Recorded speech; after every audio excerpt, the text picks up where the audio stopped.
Okay, so section 10, it's all about the chord family. Now this stuff is just great. It's fantastic stuff. I'm going to teach you in this section what chords like to do within their scale, in their key, because they all have somewhere they do prefer to go. Like the G chord in the C major scale. This is your 5 chord. Now the 5 chord loves to go to the 1 chord. Now you've probably heard this a lot. It's a really famous sound. It's a cadence, actually. We call it a cadence in music. Now most chords do like to go home, but the 5 chord in particular loves to go straight home. So this is the stuff we're learning in this section. It's really, really great. And again, all this stuff I'm teaching you is just a rule of thumb. When it comes to music, you can do whatever you like. But as a rule of thumb, some chords have places they like to go to. So if you're improvising and you get stuck at any point, you might be on a G and you've done all this lovely stuff and all these people are watching you, think, oh my God, I can't remember, what did I do? Oh, I tell you what, I'll just go home. And it's always going to sound great and no one will care and no one will know you got lost. So this is why this information is really, really important to understand. So let's take a look at the chord family. So just to recap, we have learnt that there are 7 notes in our C major scale, 8 if we play the root note at the top. And we have also learnt how to build a chord from each of these notes.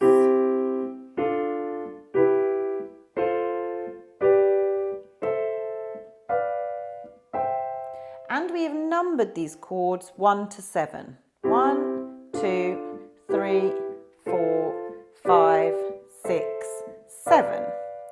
And then we learn we can play a chord progression by choosing some of these chords and playing them in a particular order, like our 1, 5, 6, 4. 1, 5, 6, 4. And we've also learnt that these 7 chords are a mixture of major and minor chords. And for a major scale, they will always be in the same order. Major, minor, minor, major, major, minor, diminished. And this is something you really want to remember, that in any major scale, chords 1, 4 and 5 will always be major, and chords 2, 3 and 6 will always be minor. And then we have that cheeky diminished at the end. So now we know this and we want to start creating different chord progressions, or even just to be able to sit and play these chords in any order. It's really handy, as I said at the beginning, if you know which chords like to go where. So we call this a chord family. This is a major scale chord family, and this chord family will work for any major scale. Now, when we're playing our chord progressions, we're just picking any of these chords, and we know that they're all going to sound good together because they're all part of the C major scale chord family. But what we can do while we're playing is be aware that some chords will prefer to go to a particular chord. So there is a bit of a function for each chord, but again, it's just a rule of thumb. It is not a rule. So first of all, I just want to talk to you about some different names for these chords. There are 2 things you're going to come across when you're looking at chord progressions online. The first is Roman numerals. A lot of the time, chords will be referred to using Roman numerals, so it's good to get your head around this. It's pretty simple how it works. We use the Roman numerals for number 1 to number 7. If it's a major chord, we're going to use a capital. And if it's a minor chord, we're going to use lowercase. If it's a diminished chord, you will see a little circle next to it like this. So our 3 major chords, 1, 4 and 5, will all be capital.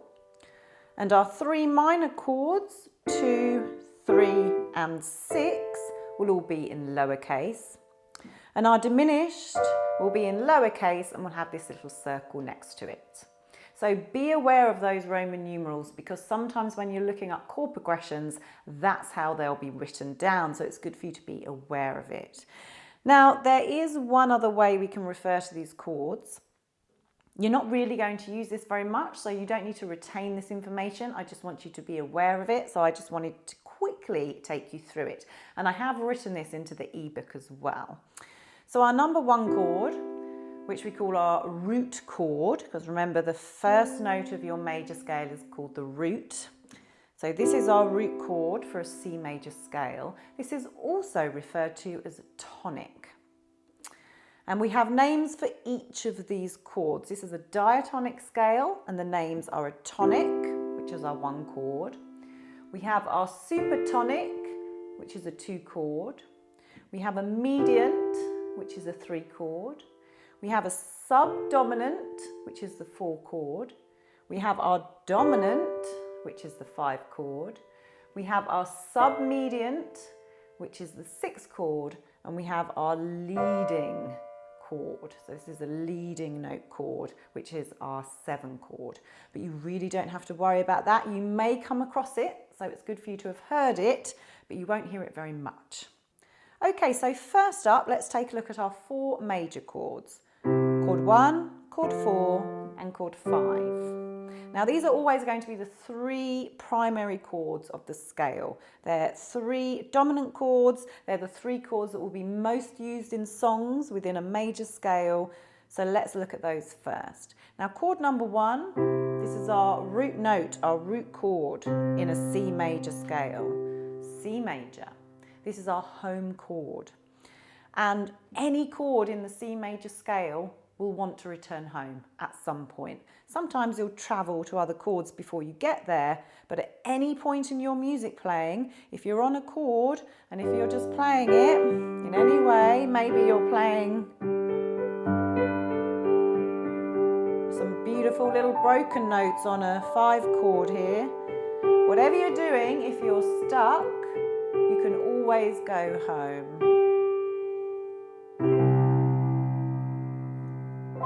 It will always work. And the same for any of these chords. Any of these chords will be happy to travel home. It will just always work for the ear. So let's take a look at the 5 chord. In a C major scale, that's a G. 1, 2, 3, 4, 5. It's a G major, and we call this the dominant. And this is the 2nd most important chord of any major scale. The home chord's the first important, but the 5 chord, the dominant chord, is the 2nd most important. And these 2 chords work very, very close together. The 5 chord will always want to go home. It's called a cadence, and it's used a lot in music.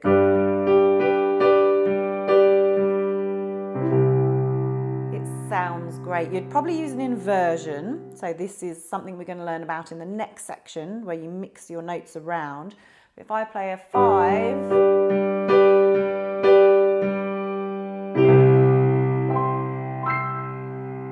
it's a cadence you've probably heard of quite a lot.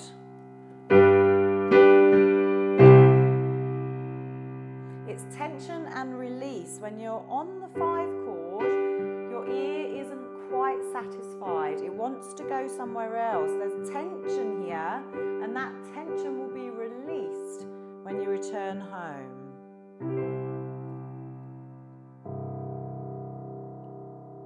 And tension and release is what makes music fantastic. And this is why 5 to 1, 5 chord to 1 chord, dominant to home will always work beautifully. So 5 will always want to go straight home. Now, what about the other major chord, the 4? So the 4 chord actually likes to move to the 5 chord. Now, of course, now we're on this 5 chord, we have tension. So where do we go? We want to go home. So this is quite a common chord progression, to go from the 4 chord to the 5 chord to home. But if ever you're playing on a 4 chord, and you don't know where to go, well, you can always go to the 5 chord and then to home.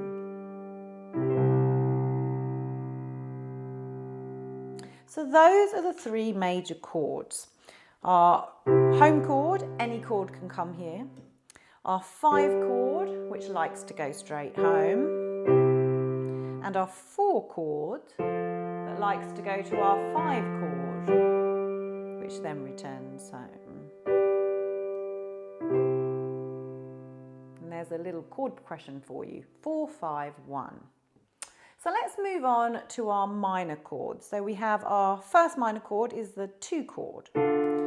This is a D minor in the C major scale. Now where do 2 chords like to go?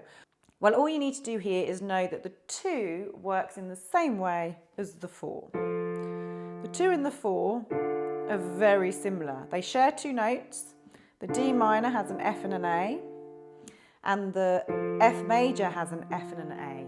So they are very, very similar. So they actually both like to go to chord 5. But they just have a different flavour because the 4 chords are major and the 2 chord is a minor. So if we move from a 2 to a 5 to a 1, this has a slightly different flavour than if we move from a 4 to a 5 to a 1. So the 2 and the 4 are very similar and they both like to move to 5. Let me play that using inversions. This is something we are going to learn about in the next section. So don't you worry too much about it, but it can just give you a bit more of an idea. So let me do 2, 5, 1 first.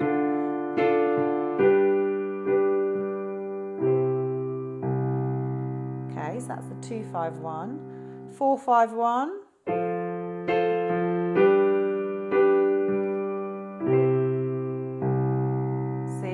Very similar. Now the 2, 5, 1 is a very, very famous jazz progression and it's used a lot in jazz, and we did speak a bit about that in our progression video earlier. But that's the 2, the minor 2, very similar to the major 4. So the next chord I want to talk about is the 3. Now a 3 is a weaker chord. We don't use this as much as the other chords. It's a good kind of passing chord between other 2 chords, but it does like to go to 4 as well. So let's look at it using both of those ideas. So a 3 to a 4.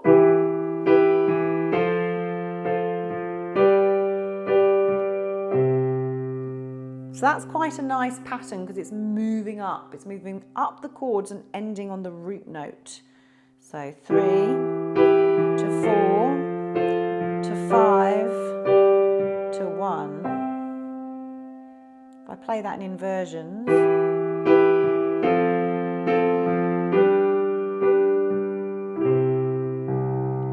it works really nice. So a good rule of thumb is 3 will quite happily go to 4, but it does make a good passing chord. So if you were creating a chord progression, saying you were going I don't know, 4, 6 to 1. Maybe you're going 4, 6 to 1. You could chuck the 3 in, say, between the 4 and the 6.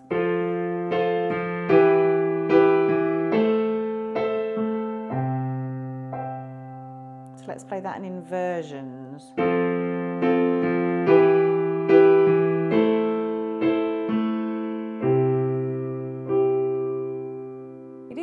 It can be used just to be chucked in between 2 other chords, but it will always sound nice going to the 4.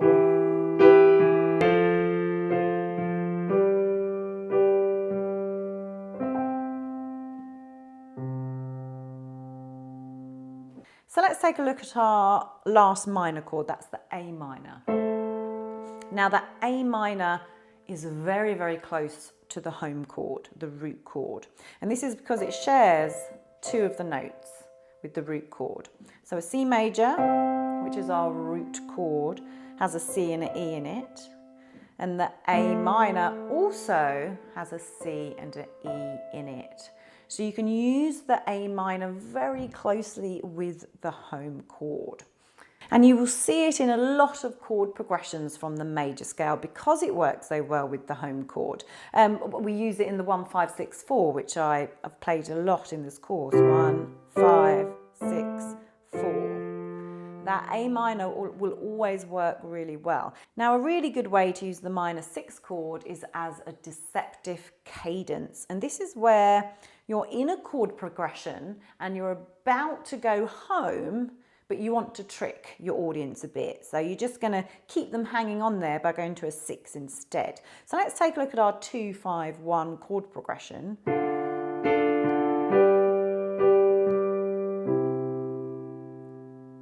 Now, what if we were to chuck a 6 in to trick our audience? So instead of going 2, 5, 1, we're going to go 2, 5, 6. And then we're going to go around again to finally release that tension. So we go 2, 5, instead of going 1, ooh, we go to the 6. And then we do it again, 2, 5, 1. And we finish our chord there. And this deceptive cadence is used a lot. So let me play that again using inversions with those chords so you can hear it beautifully. So 2, 5, 6 first instead of 2, 5, 1.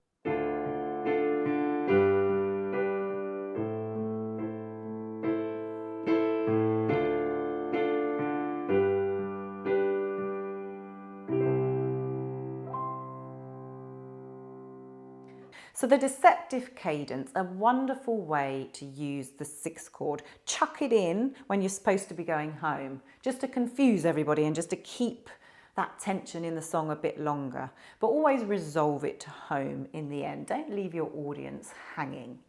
Okay, so that leaves our last chord, the 7th, the diminished, the dark and tense and gloomy chord.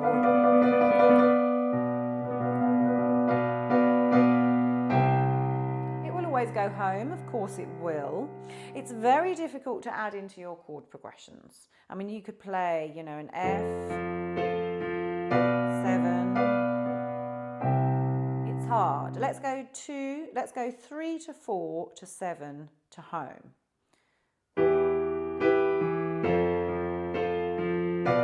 Oh, it's strange. Now you might love that, but it can be difficult to get it to work.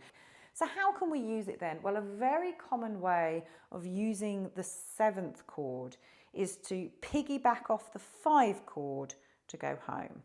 And what we mean by this is the 5 chord and the 7 chord are quite closely related because they share 2 notes.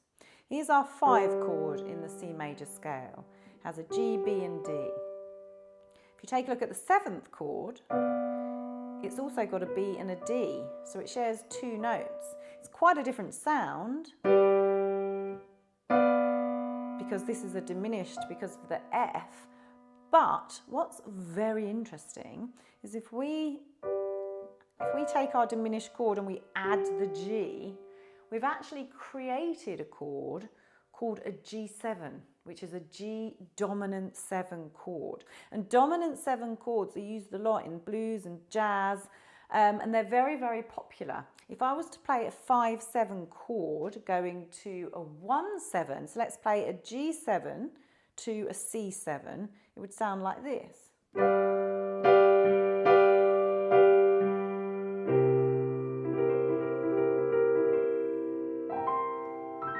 Very jazzy, isn't it? And it's very common to use these dominant 7 chords. You'd usually play a G7 here. We're just adding in that F to our G. This makes it a dominant 7 chord.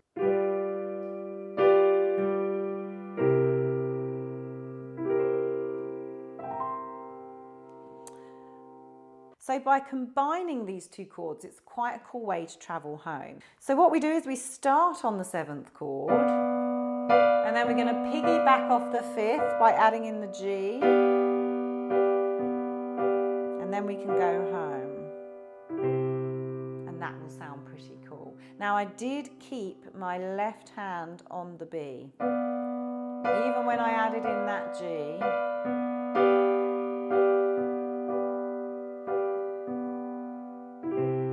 and it sounded great. I mean, you could just move from 7